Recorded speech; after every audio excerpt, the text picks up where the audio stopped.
Hey, I'm Rafa, and today I was going to talk a lot about Heathen City, and then I was flicking through, and like, oh, should I read it again, or not, go off memory, because it has been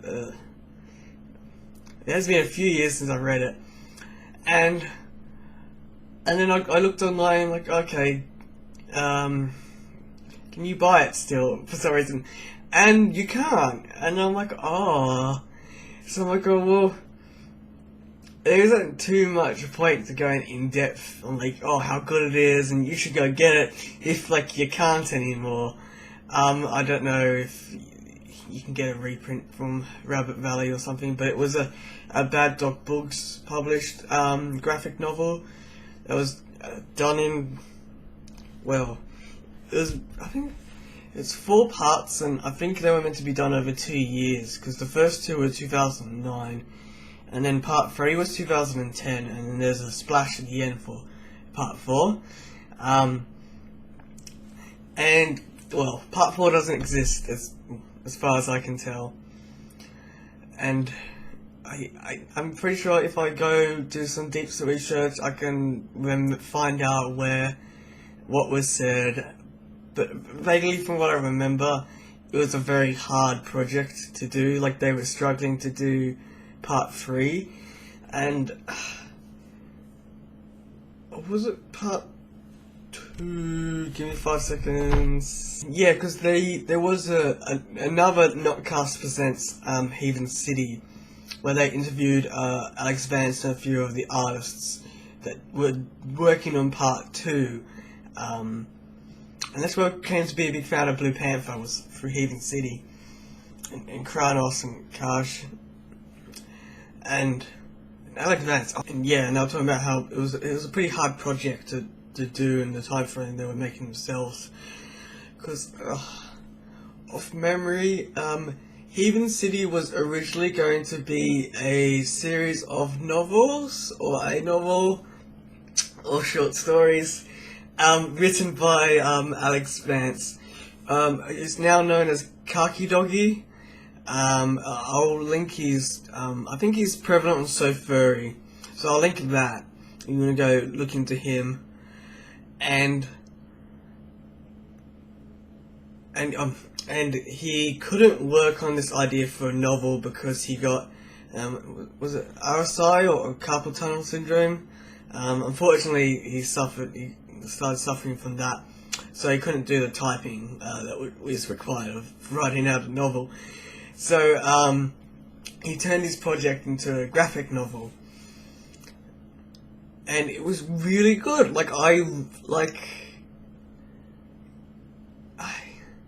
It was definitely one of the first few things that I bought when I turned 18, and I could purchase stuff online with a credit card.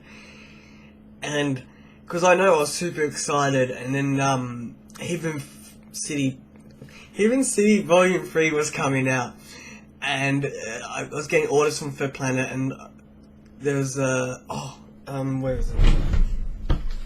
Ah, yes, I have it still, and I got this little flyer thing, if you get it in frame, going on about part 3, which was yet to come out. And yeah, I was so excited for summer 2010. You know, back in the day, the heyday of, well, I don't know, I don't think there was a heyday of furry publishing. I mean, it just keeps getting better and better.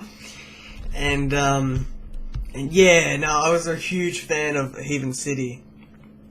And then yeah, when part 4 never came around, and I think I mostly forgot. Like, I still vaguely followed Alex Vance.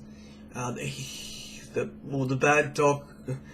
There's the Bad Dog Book podcast, which I started listening to, and then I stopped. I think I fell out of the backlog, and then I'll listen to it later.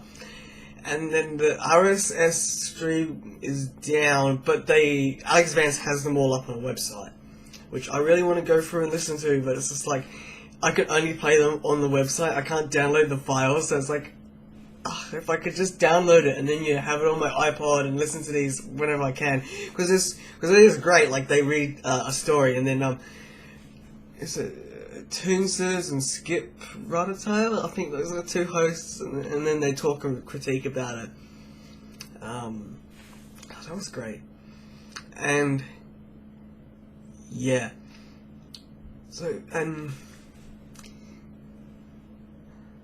cause, yeah, he did a few projects here and there. I think he was a graphic designer for So Furry with their update, and then he's a photographer, and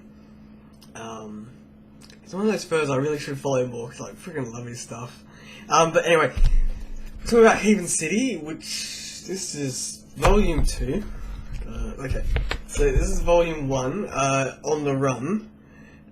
Heathen City is a weird story. Like I always forget how weird it is. I can't even remember Malloy's name, but basically, this wolf dude, he's a rent boy. He gets into some trouble and he steals something, and then he's running away with his boyfriend, and then he runs into his old-time friend Malloy, and then Malloy knows what the fuck's going down with this thing that he stole. He's trying to get them out of the country so they don't get murdered by this crazy cougar. I think he's a cougar, a mountain lion. Oh, is it Tony is his name? I don't know, he's a crazy motherfucker. And they narrowly escape. They go on Malloy's pirate friend Fox's ship, and then it ends in a cliffhanger with Malloy holding a grenade. And then part 2's backstory, and then part 3's backstory. You can tell I haven't read it in a very long time, but I don't know. I know if I read it again, I'll be really sad that it's never going to be finished, and you can't even buy them anymore. So I've got somewhat of a rarity here, so I can make my mega furry bucks. I would really like to see it continue. I would also, they could probably do a digital ebook kind of thing, with baddogBooks.com. That would be a cool thing to see. It still exists in some way or another, because they are full color prints and they are very, very pretty. That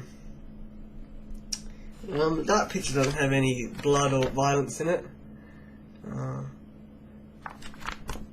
or sex and dicks. There's sex and dicks in this, by the way. It's really interesting. The main story was about some city that got destroyed, and there was demons and gods. I don't know, it's very in Cthulhu, and it got a bit weird. And I wanted to see that resolution because it got weird, crazy, and then it's like, wait till next time, and it was never finished. It's like, ah. Yeah, I'll leave it here. It's a bit of a quick one. I did really, I was planning on talking about Heathen City for a long time because it's one of my all-time favourites, but when I found you can't even buy it, it's kind of like, well, what's the point of recommending it if no one else can read it? But, if somehow find a copy or something, do check it out. It is super good. Also, the Wikifur and the Wikipedia, they're all super out of date.